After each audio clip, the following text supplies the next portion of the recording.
If you go out to buy some salt, you can buy a box for $1 or $55 and anywhere in between. I always thought salt was just salt, but there's a wide range of different salts. Are there any reasons to buy these specialty salts? Are they healthier for you? I'm going to look at the differences in the salts and focus primarily on the health benefits and also on the unhealthy benefits. There are claims that salt contains microplastics and heavy metals. Is that really true? Is that something we need to be concerned about? What about aluminum? We actually add aluminum to some salts, and some people claim that that's not good for us. Then I want to summarize everything and determine which salt is the healthiest salt for you. All of these different salts make different claims. Some claim that they're healthier for you.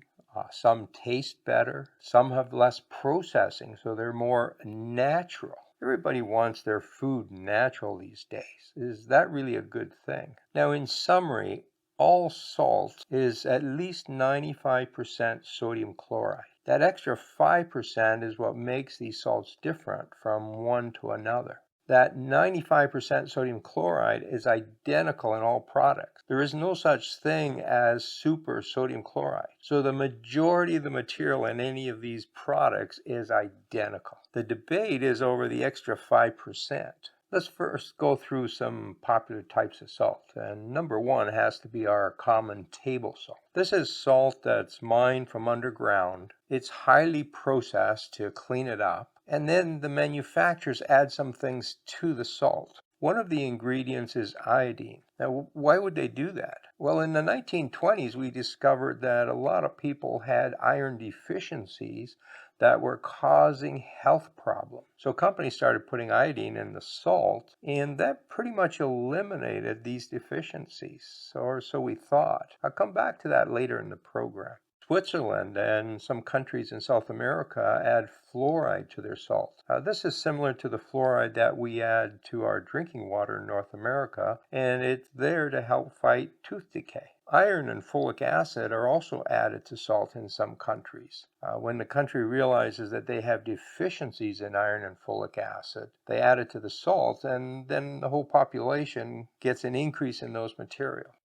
And the last item that's added are anti-caking products. If we create regular salt crystals, they tend to absorb water. They're hygroscopic. When they absorb water, they start sticking to each other. And so you take your salt shaker and you can't get it out because it's all stuck together, and people don't like that. So companies add anti-caking material. A common anti-caking material is aluminum, and I'm going to have a closer look at that. Probably the next most common salt is sea salt. You know, the oceans are salty, and the salt in there is sodium chloride. It's really no different than what you have in your table salt. So a lot of places create these pools, these salt collecting pools, and they let the water evaporate, and what's left is salt. But in addition to the sodium chloride, there's a lot of minerals that come from the ocean, and those are also trapped into that salt. And then that salt is collected and processed to various degrees and sold as salt. Now, the common sea salt is processed very much like table salt. It still retains a lot of the minerals, but the salt is highly processed, and then generally they add things back in like possibly iodine and anti-caking products. But there are some specialty sea salts. One that's very popular is the Celtic sea salt. This is collected off the coast of France, and this salt is made with very little processing. It's basically collected and sold as is. There are no additives to Celtic salt. This salt is also called gray salt because it's not processed, it's not cleaned up. There's a lot of minerals and clay particles still in the salt, and that gives it this kind of a gray color. And of course, the manufacturer of these products claim that those are healthy for you. A really strange sea salt is something called fleur de sel. I talked about these pools where we trap the water from the oceans and then let it evaporate. Well, what happens is as the water evaporates, salt crystals start forming on the top of the water. They actually float on the water. And these are collected by hand, and the product that's produced from that is called fleur de sel. It's a very specialty product. It has a special structure for its crystals.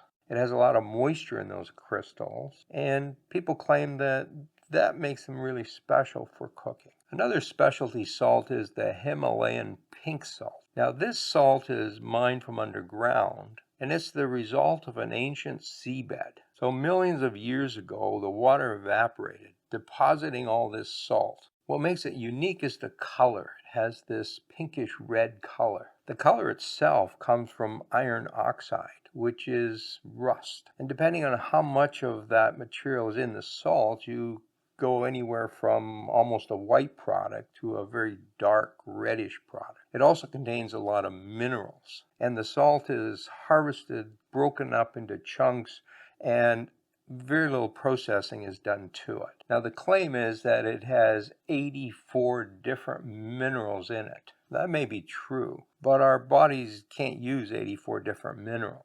We do need some minerals, but a lot of these other minerals are not going to do us any good. Another pinkish salt is called Redmond real salt, or just Redmond salt. This is mined in Redmond, Utah, and is very similar to the Himalayan pink salt in that it's a deposit from an ancient seabed, and it contains a lot of minerals as well. The product you buy has almost no processing and no additives to it. It's a very natural product. In fact, if you have a close look at the salt, it has these red, pink, and black specks in it. Those are all the minerals that were deposited in the ancient sea. There are numerous claims about the health benefits of these speckled materials.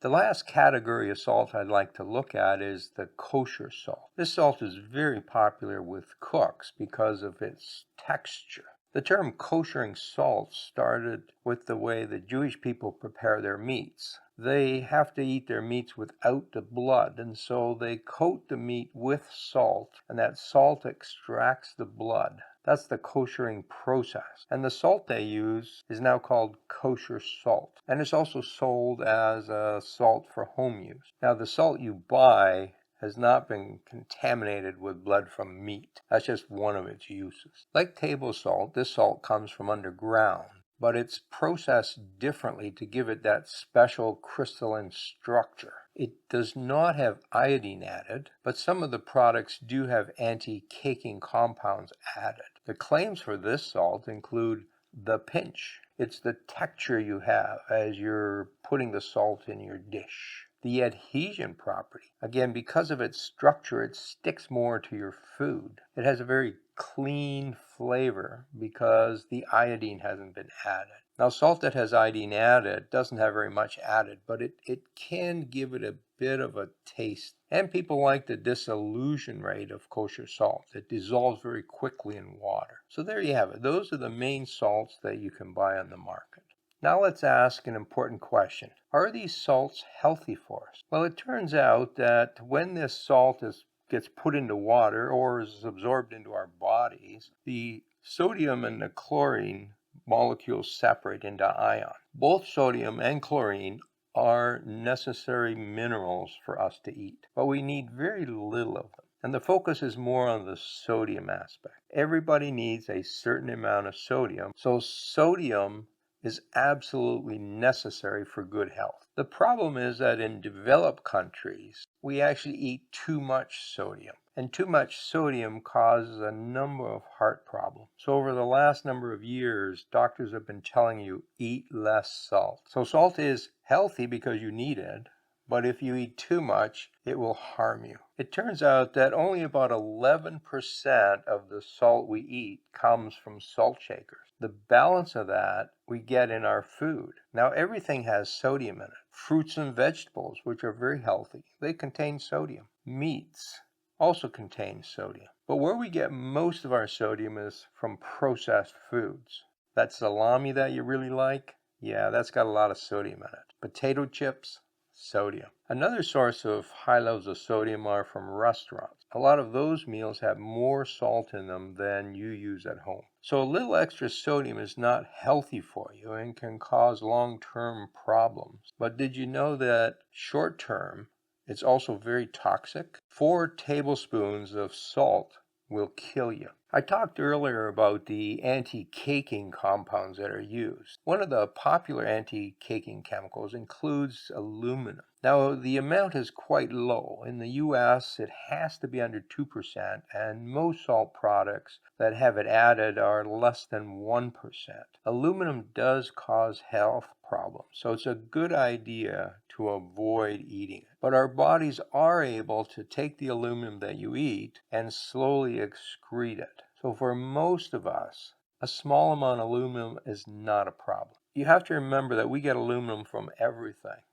Fruits, vegetables, meat, pretty much everything we eat has some aluminum in it, and our bodies are able to cope with it. However, there are some health concerns that it causes things like Alzheimer's and problems with our kidneys. There's not a lot of strong scientific evidence for these issues, but there have been some studies that indicate there may be a problem. People with compromised kidneys need to stay away from aluminum. If you're concerned about aluminum, pick a salt that does not have anti-caking compounds added to it. Why is iodine important? Well, iodine is one of these nutrients that we absolutely have to get in our diet, and there are not a lot of good sources for it. So years ago, we found that we weren't getting enough iodine. So companies started adding it to our salt. And because salt is eaten by everybody started getting iodine. And we've seen that iodine deficiencies drop. Now remember I'd said that we get most of our salt from processed food. It turns out that the salt that food companies use does not contain iodine for a number of reasons. The salt with iodine in it is more expensive, and it causes other issues in processing the food, so they like to leave it out. That means that your only source of iodine really comes from your salt shaker, or the salt you add when you prepare your own meals. Now, it's interesting that there have been some recent studies that looked at iodine levels in the general population in Canada, and it found that we are now showing a deficiency in iodine. One of the reasons for that is that people are switching to other types of salt that don't have iodine in it, and we're eating less salt because we've been told that too much salt is not good for us. So a lot of people don't add salt to their meals anymore at dinner time, and so they're not getting enough iodine. There's a particular problem with pregnant women. You have to watch your iodine level. How do you know that your salt has iodine in it? That type of salt is generally called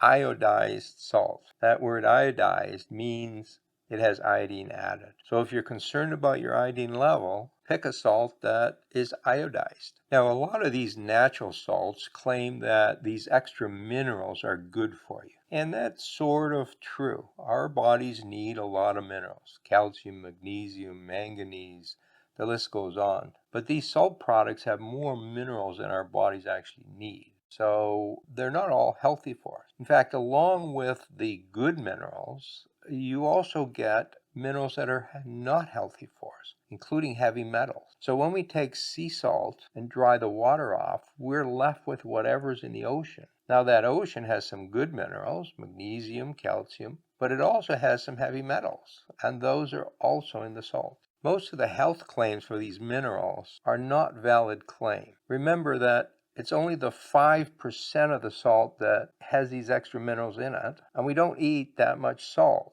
So they're actually adding very small amounts of minerals to you. You're getting a lot more minerals from your fruits, vegetables, and meats. Consider this example. To get your daily recommended intake of potassium from salt, you would have to eat 3.7 pounds of salt each day, which of course would kill you. You can pretty much ignore all the claims for these extra minerals. Does salt contain heavy metals? Things like lead, arsenic, cadmium? Well, most of the salts do. These heavy minerals are found everywhere in our environment. They're in the soil, they're in our water, they're in the sea, they're in the food we produce. Because they're in the soil, they end up in the vegetables and fruits we grow. The animals eat those vegetables and fruits, so it's in our meat. We pretty much find them everywhere. The concern with heavy metals is that we ingest them and they accumulate in our body. So the heavy metals you eat today aren't going to hurt you. The amount is very, very small, but they accumulate in our bodies. And over time, you have more and more lead, more and more mercury, and at some point those become toxic. So we want to eliminate as much of those as possible in our diet. It turns out that the processing of salt reduces the amount of minerals, including heavy metals, that are in the finished product. So common table salt has some of the least amounts of heavy metals. The salts that have the most heavy metals, well, they're the ones that aren't processed at all. So things like Redmond and Himalayan pink, where we just mine the material, don't process it, and ship it to you.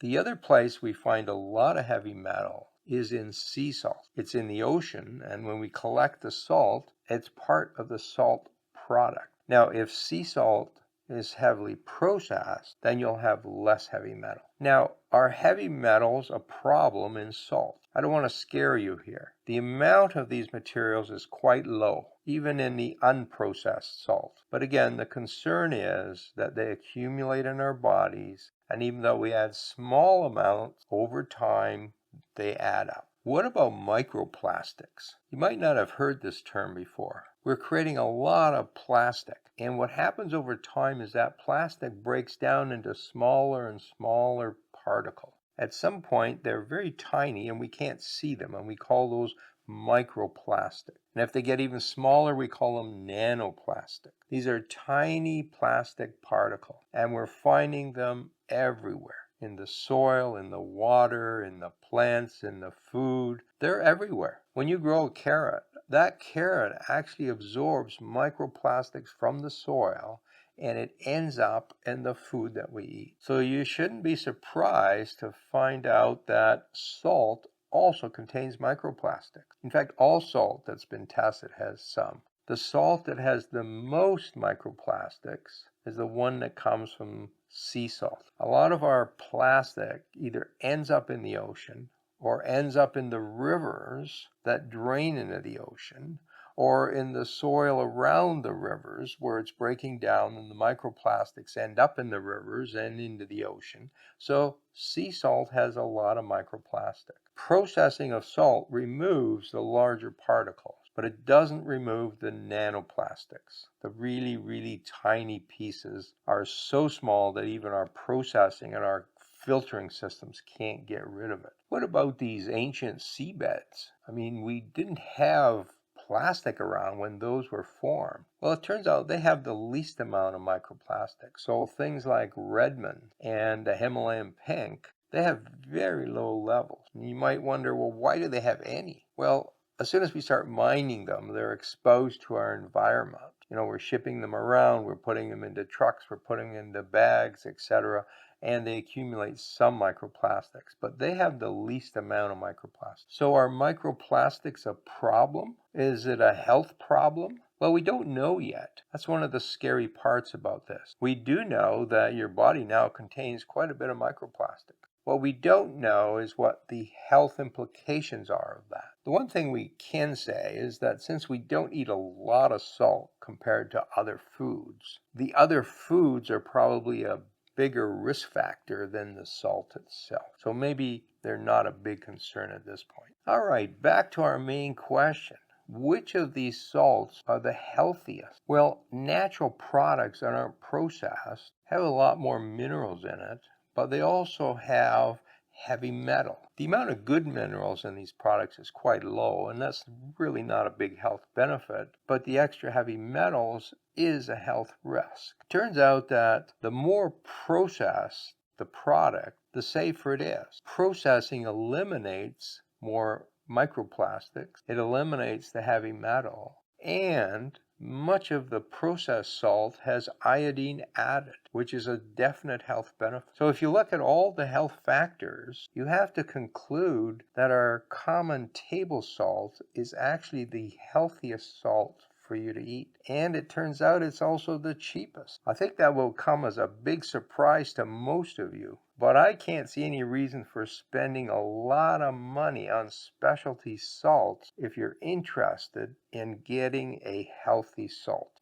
Thanks for watching. You can find Reality Time on YouTube, Substack, Spotify, and Apple Podcasts. I'll put links to these and our social pages in the description below. If you're interested in gardening, check out my YouTube channel called Garden Fundamentals or my blog called Garden Myths. Let the truth shine into your life.